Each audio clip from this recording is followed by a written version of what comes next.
Good morning students. Class 10th आपका जो chapter चल रहा है तंतारा वामिरो कथा, उसके भाषा अध्ययन के कुछ क्वेश्चंस कराए थे।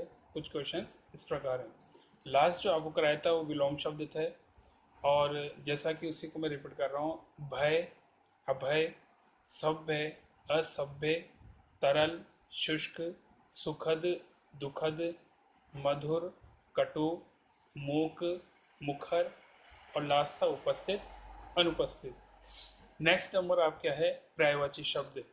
और पर्यायवाची शब्द में फर्स्ट है समुद्र।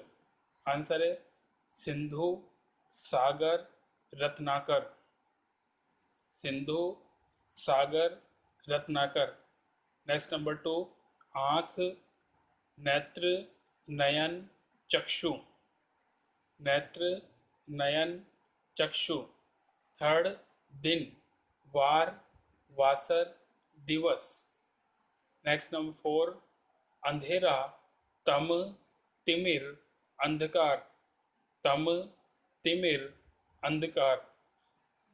और लास्ट आता है फिफ्थ, मुक्त, आजाद, स्वतंत्र, स्वाधीन।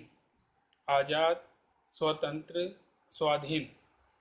नेक्स्ट नंबर क्वेश्चन है, रेखांकित पदबंधों का नाम बताइए। आपके सिलेबस में जो पदबंध है उसमें संज्ञा, सर्वनाम, विशेषण, क्रिया, क्रिया विशेषण, ये पदबंध है। और इन पदबंधों से संबंधित आपको वाक्य में एक छांटना है, उनको बताना है कि उसमें किस प्रकार के पदबंधों का इस्तेमाल हुआ है या उसका भेद क्या है। फर्स्ट एग्जाम्पल है, शाम का बड़ा भाई रमेश कल आया था। शाम का बड़ा भाई रमेश कल आया था। यहाँ पर है संज्ञा पदबंध। नंबर 2, सुनीता परिश्रमी और होशियार लड़की है। सुनीता परिश्रमी और होशियार लड़की है, विशेषण पदबंध। अरुणिमा धीरे धीरे चलते हुए वहां जा पहुंची। अरुणिमा धीरे धीरे चलते हुए वहां जा पहुंची, क्रिया विशेषण पदबंध। नेक्स्ट, आयुष सुरभि का चुटकुला सुनकर हंसता रहा। आयुष सुरभि का चुटकुला सुनकर हंसता रहा, क्रिया पदबंध। उसकी कल्पना में वह एक अद्भुत साहसी युवक था। उसकी कल्पना में वह एक अद्भुत साहसी युवक था, विशेषण पदबंध। तंतारा को मानो कुछ होश आया। यहाँ पे 6 नंबर है, तंतारा को मानो कुछ होश आया, क्रिया पदबंध। वह भागा भागा वहां पहुंच जाता। वह भागा भागा वहां पहुंच जाता, क्रिया विशेषण पदबंध। तंतारा की तलवार एक विलक्षण रहस्य थी। तंतारा की तलवार एक विलक्षण रहस्य थी, संज्ञा पदबंध। और विलक्षण रहस्य, विशेषण पदबंध। उसकी व्याकुल आंखें वामिरों को ढूंढने में व्यस्त थी। उसकी व्याकुल आंखें वामिरों को ढूंढने में व्यस्त थी, संज्ञा पदबंध। ये कंप्लीट हुआ। पदबंध के अंदर बेटा यहाँ पे आपके, जैसे कि आप जानते हो कि वर्णों के समूह को शब्द कहते हैं, और शब्दों का समुचित और यथाक्रम जो चुनाव होता है, या कह सकते हैं उसका जो क्रम निश्चित होता है जिसके द्वारा एक पूर्ण वाक्य बनता है, या हम कह सकते हैं कि शब्दों को जो व्यवस्थित करके हम एक वाक्य में रूप बदलते हैं, वो वाक्य बन जाता है। और तीसरा, दो या दो से अधिक जो पद होंगे, क्योंकि यहाँ पे शब्द और पद हैं। शब्द हो गया वाक्य का, और पद ये होता है कि जब किसी शब्द का वाक्य में इस्तेमाल किया जाता है, अगर हम किसी शब्द को वाक्य में इस्तेमाल करेंगे वो पद बन जाता है। और दो या दो से अधिक पद मिलकर जब किसी व्याकरण की इकाई का कार्य करते हैं, तब उस बंधी हुई इकाई को हम पदबंध कहते हैं। तो यहाँ पे जैसे कि शब्द, पद और पदबंध तीनों चीजें। शब्द आपको बता दिया, वर्णों के सार्थक समूह को शब्द कहते हैं। दूसरा, यहाँ पे हम कह सकते हैं कि वाक्य जब शब्दों का ये यथाचित क्रम और सही क्रम जो कि एक पूरे वाक्य की बोध कराता है। तीसरा, यहाँ पे आपको बताया पद, जब हम किसी शब्द को वाक्य में प्रयोग करते हैं वो पद बन जाता है। और चौथा, यहाँ पे जैसे कि आपको बताया कि जब दो या दो से अधिक पद मिलकर किसी व्याकरणिक इकाई का कार्य करते हैं, तब उस बंधी हुई इकाई को हम पदबंध कहते हैं। अगला इसके जो कुछ एक्स्ट्रा क्वेश्चन है वो इस प्रकार हैं। तंतारा वामिरों की कथा का संदेश या प्रतिपाद्य स्पष्ट कीजिए। आंसर है तंतारा वामिरो एक लोक गाथा है।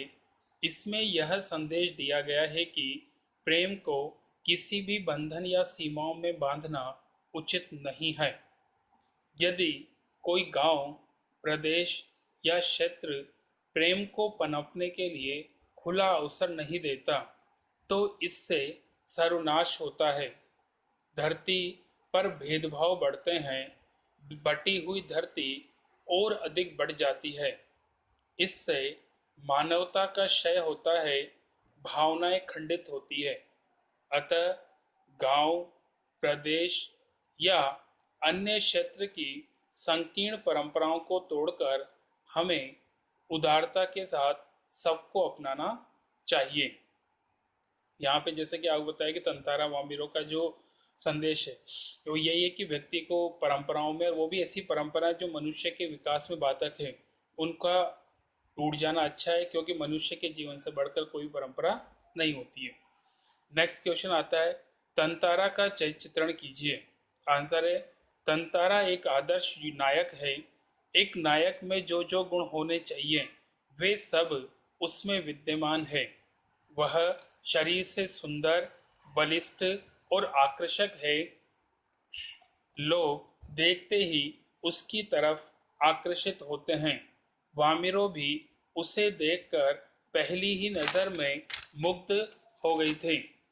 तंतारा हृदय से बहुत नेक, उदार, सहयोगी, परोपकारी और सेवाभावी था। वह अपने गांव वालों के साथ साथ दूसरे गांव वालों की भी सहायता किया करता था। इसी का ये सेकंड नेक्स्ट पैरा। दंतारा दिव्य गुणों से भरपूर था। उसकी लकड़ी की तलवार अद्भुत थी।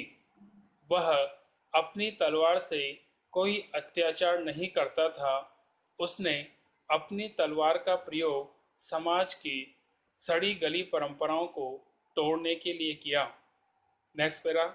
तंतारा निश्चल प्रेमी है। वह वामिरों को अपने मन से चाहता है। उसके जीवन में एक समय ऐसा भी आया जब उसने स्वयं का बलिदान दे दिया। इस प्रकार वह एक सच्चा प्रेमी सिद्ध होता है। इस प्रकार ये आपका चैप्टर पूरा हुआ और बाकी नेक्स्ट नेक्स्ट क्लास में